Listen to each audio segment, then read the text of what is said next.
Hi, I'm Shira Carpel. And I'm Shayna Gaunt, and we're board-certified behavior analysts. At How to ABA, we provide practical resources, community, and support to ABA professionals. In each episode of our podcast, we will be having real conversations with real people, sharing real stories about ABA. We'll share relevant strategies and actionable tips that will make us all better ABA practitioners. It's the ABA content you need that you're not going to learn in a textbook. For the next few podcasts, we wanted to give you a sneak peek into one of our membership mentorship meetings. During these monthly meetings, we answer questions and discuss relevant issues to today's BCBA. If you want to be on the next monthly membership call, become a member of the Behavior Resource. Okay, so another question we got in the chat, which is a great question because we teach this all the time, is how to teach a 4-year-old to tolerate losing. We do have a program for this, and we will make sure that it's available to the membership. But basically, you break it down. You break down those skills, and you start with something that's much easier. So, for example, can you start by teaching? Play a simple game to like race to the wall, and reinforce the person who loses. So start by reinforcing losing, and just they still get some sort of like external reinforcement. So whatever that is, it could be like, a small edible or a toy or something like that, and reinforce them for losing. The loser wins. We change the rules of the game. It's not the first person who gets to the wall. It's the last person who gets the prize. So start with that. Once they can do that, with the criteria being like, no challenging behavior, or like define what tolerate means, right? Like they were calm, they didn't cry, they didn't scream, or maybe they have to say like good game, or thanks for playing, or that was fun, or however you want to define it for that student. Once they can do that, then you can play that game now and switch it so that the first person to the wall wins. So there is a winner. And they have to tolerate that. And then slowly you can introduce kind of the concept of winning and losing in neutral or non-preferred games or activities. So I wouldn't start with like their most stressful game that they love and they're obsessed with, but start with something that like they don't really care so much about, like a non-preferred game, or a simple card game or something like that.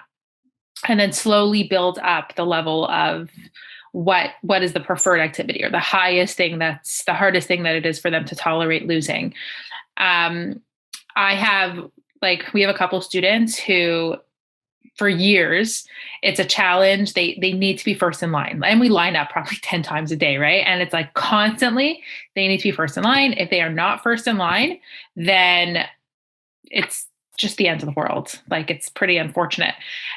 So it's almost to the point where like the students were starting to anticipate when lineup would happen and start to like, make their way to the door like 5 minutes before lineup, 10 minutes. And it was just getting out of control.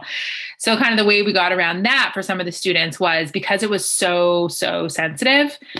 We couldn't just be like, okay, well, you just have to tolerate it. Sorry, you're just going to deal with being last in line. There's just a rotation of like who gets to be first in line, and there's no argument about that. And then eventually starting to teach them to tolerate with things that are not that, being first in line, but teaching them to tolerate losing in much lower stakes activities. But in the meantime, having there just be like, it's whatever the paper says today. That's great. Thank you so much. Like it's this client, he's also he struggles to tolerate when, for example, his sister is having more pancakes, or when someone is first to the door. So I think this will be very helpful. And I wanted to ask another question. So Monica, sorry, Monica, I'm going to cut you off for a second. Just a bit more information about that child. Sure. Is he verbal? Yeah. He's verbal. Yeah. And he understands everything? Okay. I'm not sure if he's understanding everything, but he has quite high language level. Yeah. Okay. You may want to write things down for him. So, for instance, the first in line he's thing reading.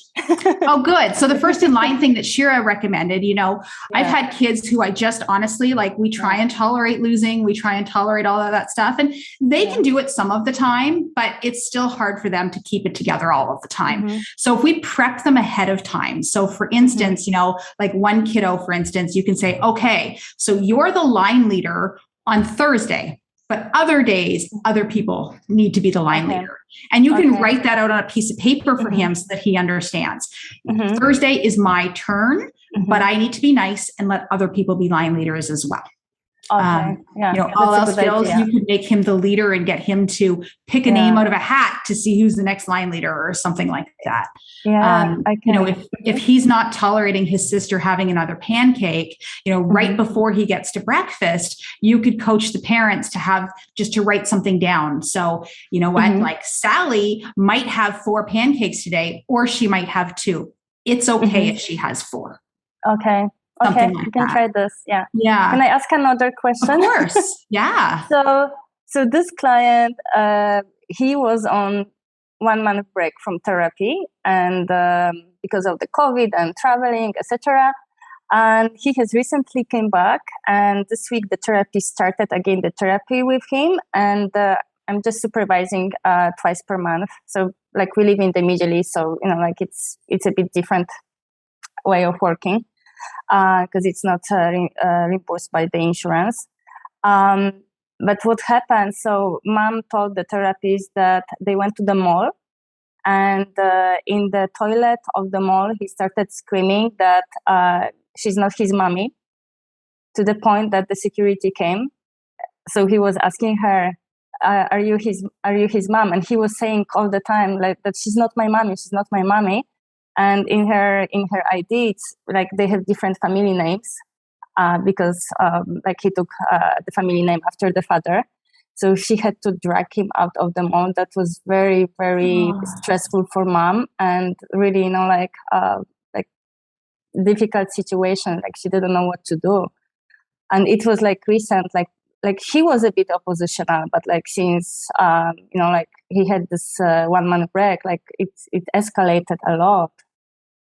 So how I can deal with this oppositional behavior, what I can recommend to parents, because this is it's getting worse and worse. I mean, probably it will be better since we started therapy again and he's getting back on track, but I don't know what I could recommend to do in this sort of situation. I was recently learning about the calm strategy. So I was thinking about this. It's from Steve Ward, but I don't know if you have any other suggestion that we could do, because once he's stressed, he will be screaming, and it's very, very difficult to calm himself down. Plus he's becoming more and more oppositional. Yeah. Do you think he was aware of the consequences of that type of reaction? I don't really think that he was aware. I don't think. It was just part of his anxiety response or his stress response. I don't know. I mean, I will speak to parents next week when I will meet them to know exactly from mom's side what happened. But he's having this oppositional behavior. Sometimes when he's with therapist, he's screaming, "I want to see my mommy," and then he's telling mommy, "You're not my mommy." Yeah. So that's I don't know. It must be related to the anxiety, but about maybe controlling the situation. But that's very. Yeah, that's I was actually going to suggest that. Someone in the comments said potentially getting an ID that says, or sometimes they have bracelets, an alert bracelet that says this individual has autism or whatever the situation is, so that at least the people involved can see that this is not typical, or this is not, and so that maybe the card as well. Yeah, that the parent can have that can show that, well, A, that they're the parent, and B, that this is, an individual, I don't know if they have autism or not, but so with some sort of diagnosis explaining why this might be happening. Just from a safety standpoint. Yeah. But I mean, my heart goes out to the parents as well. I can't even imagine being in their shoes. Right. And I'm wondering in terms of the parents. So I guess number one, it just goes to show you that when he's in consistent therapy, it's working. Whatever you're doing, ABA is working. So how do we transfer that to the parents? So looking at function of behavior, it's not always happening in sessions. Sometimes it is, but, it's happening more and more with parents, and it's happening when, he's not engaged in sessions for a certain period of time. So how do you get parents involved in sessions, and how do you start coaching them?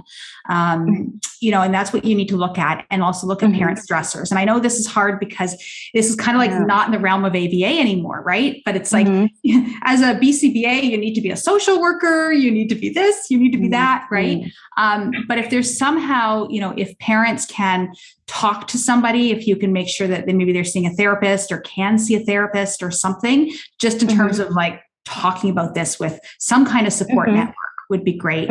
Number two, seeing if you can get parents involved in your sessions somehow so that they can start to learn strategies and just even wording, like simple things that you guys do that parents may not be aware of, like first this, then this, or stating things simply instead of giving a whole long paragraph explanation. Or, if he's yelling, I want to see mommy, and your therapist's response is very neutral, like whatever that response is, seeing if they can start learning from it. If he's acting differently because parents are in the session or parents can't view the sessions, maybe you get, parent viewing. So you can set up an iPad in the session so that parents can, view into the session. So it's not interrupting session. Trying to think of these things just in terms of trying parent support, parent coaching that way. Have you looked into the potential function of this behavior? Like, is there a consistent trigger or antecedent with that? Typically when there are demands in place, I feel that at this time mom was with him in the toilet, and also I feel like counter control, like lots of things that are not under his control, because he's very oppositional. So I just feel there is a big component of having control over the situation, and that I'm deciding what we're doing, what is happening. Yeah. So then think about the replacement behaviors that you would want to teach him, and maybe that you could focus on more, in your sessions and with parents, and teaching parents how to do things like forced choice, which is a great strategy for kids who like control. Sometimes it's about not knowing the expectations. So like maybe if they're out and about, it's much more unpredictable. So it could be something like giving him a schedule of what we're doing and where we're going and what the expectations are. If it is somewhat of like a stress response, like what would you like him to do instead? If he does get overwhelmed or heightened, teaching him an alternative to that. Any one of those things is like, what do you want him to be doing instead, right? Like looking at the environment and saying, what's in it for him right now? What's the function and what can we replace it with? And then teach him how to use that replacement. Okay. That's a good idea. Thank you. It's a tough one. Sure, good luck. Yeah. Good luck. Thanks. Here's a question. This person will be working with a kiddo who's about 10, 11 years old, higher functioning, so milder. He can read, help with conversation skills, staying on topic, not obsessing about preferred interest, and general focus when completing chores. Would certain parts of the AFLs be appropriate to use? Are there any social assessments that you suggest? The AFLs is more for life skills. You could use some of the AFLs because, a kid who's 10 and 11, you want to have that life skills component in. Whenever I'm doing programming, I'm always looking 5 to 10 years in the future. So having that AFLs component and making sure that 10 and 11-year-old can do some of those life skills, like they need to be independent when they're, 15, 20 period. So yes, but probably not for the social piece that you're looking at. Shira, you're a huge fan of Peak. Peak is amazing. I don't know if that's exactly what you're looking for. What Peak does is it looks at, using relational frame theory, and it teaches some of these pivotal skills in ways that it teaches kids how to learn. So it doesn't just teach them multiple targets, just so that you can remember different targets, but it teaches them these skills that will allow them to learn new and novel targets in the future. So it really is a lot for almost like academic skills. It's great for social because it does include this concept of like perspective taking and understanding that different things have different meanings. So sometimes that's getting in the way of social skills because, a child could be just so focused on what they see and what they observe and not being able to conceptualize what someone else could see and observe. So if that's the issue, then, that could be a peak, something you target with that, but it doesn't sound like it would get to all of these skills that you were looking for, but possibly some of them. Has anyone seen this before? Yes. Socially Savvy? Yes. It's a great book. Socially Savvy is by James Ellis and Christine Almadia. Someone has that. That's perfect. It goes through, I don't know if you guys can see that, probably not, but it has an assessment it's got a foreword and then it's got an assessment at the beginning of it. And then it goes into some programs and some lesson plans. I love this book. I think it's really great. So that might be something, and it's probably appropriate for a 10-year-old. So that's a good one, Socially Savvy. There's a few others as well. And I think we also have, on the website, if you even know the skills that they're struggling with, like use some of those programs. Like we have a conversation program, we have a talk on topic program, use some of those in like baseline, say like, is this something they're really struggling with? Then let's probe it or baseline it. And, start to teach it because this is something that they really need help on. And I think we have a social skills assessment there also for the intermediate learner. So it might be helpful. Crafting connections is good too. I like social skills solutions. I've had that. Yeah. Those are both good as well. Connection. Yeah. The other thing I do, like Shira said, going back to our behavior resource, go look in the social section and go look in the intermediate and go look into the advanced conversation programs, like initiating conversation. Like, can they use conversation starters to get into a conversation, or do they start in the middle of a conversation? So I've had learners who come in and say, I ate steak for dinner. Like, you're like, what are you talking about? They're not saying, oh, guess what I did last night or blah, blah, blah, blah.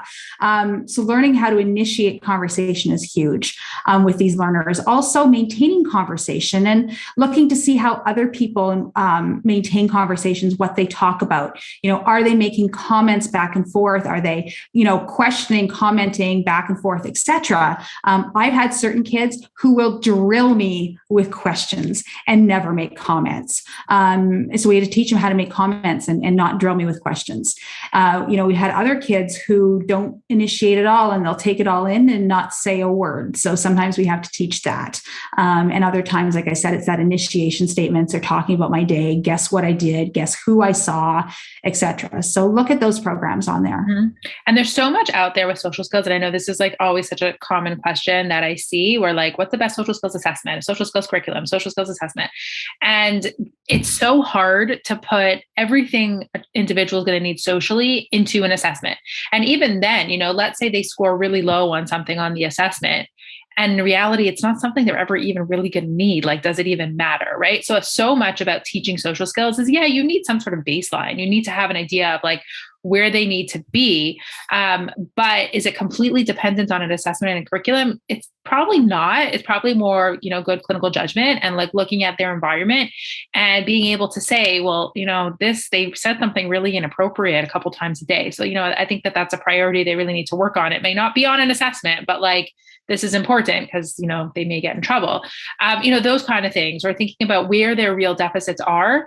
And teaching to that versus like, trying to check them off of a list on an assessment, because I think we sometimes get caught up with like, well, the curriculum told me to teach this, so I'm just going to teach this, but it's not really something that's going to be as valuable socially, right? Social significance. That's one of our objectives. And it's difficult, like you said, it doesn't relate in all environments, right? Like I could have a social skills assessment and, this kid's not filling in this box, but, he lives in some rural area and he doesn't see X, Y, and Z all the time. So it's really not appropriate for him to be able to go into the store and, navigate his way around and chat with employees, et cetera. I have another person who, might live right downtown and goes to stores all the time. And it's very appropriate to go and chat. And I think I may have actually gotten gotten those mixed up because I live downtown a big city and I never, ever chat with a grocery store person. But when I go to a small town, I'm chatting all the time. So again, it depends, right? Yeah, it totally is environment dependent. So that's just, your clinical judgment and knowing what's going to be, and talking to parents and really seeing what their priorities are. Yeah, you bet. So yes, there's so many other ways to take data besides trial by trial. I don't know if this is a factor, but sometimes the data collection starts with the IEP goals or the behavior goals or wherever those goals are coming from. And we mistakenly write all goals in 80% accuracy. And when you write a goal in percentage, you're almost tied to it being, a trial by trial format. So I recommend a lot of people to not get stuck to that 80% IEP goal writing or behavior goal writing, because your data collection is not going to be manageable. So think about that when you're writing the goal, and think about, using language like some of the time, most of the time, with one reminder, completely independently. And the reason we do that is because I really like doing rating scales. And so I will take a skill where, let's say it's, attending at circle time. And I might write, 5 being attended completely independently, 4 being, needed one reminder, but for the most part sat appropriately, 3 being needed a couple, however you want to define that. And then every day you just circle, how did they do? Was it a 5, a 4, a 3, or 2, or 1, right? Also, you're not getting trial by trial data on attending at circle time because you only do it once or twice a day. So you're not getting 10 opportunities. So think about the skill and what's going to make sense. I love rating scale. Probe data is another good one. Probe data, I find that it doesn't really show you any progress. And then you end up seeing a lot of no's. And then it just seems like, well, they're not really learning anything. Like, it just looks like they're not learning, because until they know it, 100% or, that until they can get that yes, you're not showing the progress. So it really depends on the learner. It's really good for learners who learn quickly and who are able to show those skills without needing a lot of shaping and prompting up to work, because you want to be able to see, that they're making progress. So that's the kind of pros and cons with the probe. And the other things are, depending on what the skill is, things like permanent products, things like frequency or duration. So something that we might do is, how long did it take them to complete this task?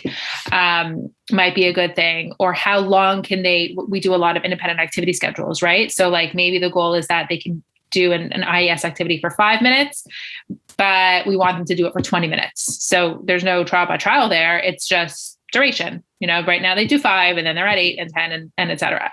So there's so many other options. Again, it starts by how you're conceptualizing the goal. Like, what do you really want to see? What's going to be able to show you and the team progress? But not getting stuck to that percentage. And not everything has to be a percentage of accuracy, because it's not going to either be reflective of their skill.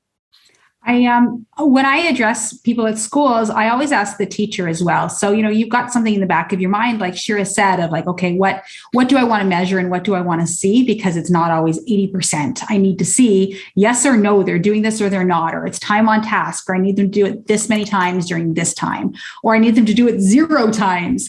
What is it you want to see? But then I go in with those ideas, but then I actually ask the person who's collecting the data what they want and what's less cumbersome for them. So if it's the teacher or if it's the paraprofessional, I'll say, listen, like, I understand you have a class of 5 needy students, or you have a class of 30 kids, and you can't be collecting data. And as soon as I say that, they look at me and go, you're right. Like, I can't be collecting data. You BCBAs, you give me too much data. I said, but listen, like, we need something to show progress. Is this easy for you? Or what can I do to make your life easy? If I give you a clicker, can you do that? Or if I were to give you a rating scale, can you do that? Look at this. What's the easiest for you? And sometimes just asking them that and recognizing that their job is hard and they need something that's not cumbersome helps with that dialogue as well. We really enjoy talking to our members about questions that arise in their places of employment. It's so incredible to have such a supportive community to problem solve practical ideas with. Next week, we'll give you one final sneak peek into our mentorship meetings. We will be discussing teaching communication to beginner learners, as well as ideas on how to teach students to tolerate their peers within a classroom environment. If you've enjoyed this discussion and want to join us live for future mentorship meetings, become a member of the Behavior Resource at howtoaba.com/join. That's howtoaba.com/join. Thanks for joining today's conversation. Wherever you get your podcast, please go and subscribe, rate, and review so others can find out about us too. For more from How to ABA, including free resources and ABA materials, visit our blog at howtoaba.com. And make sure that you're following us on social media for more practical tips and updates.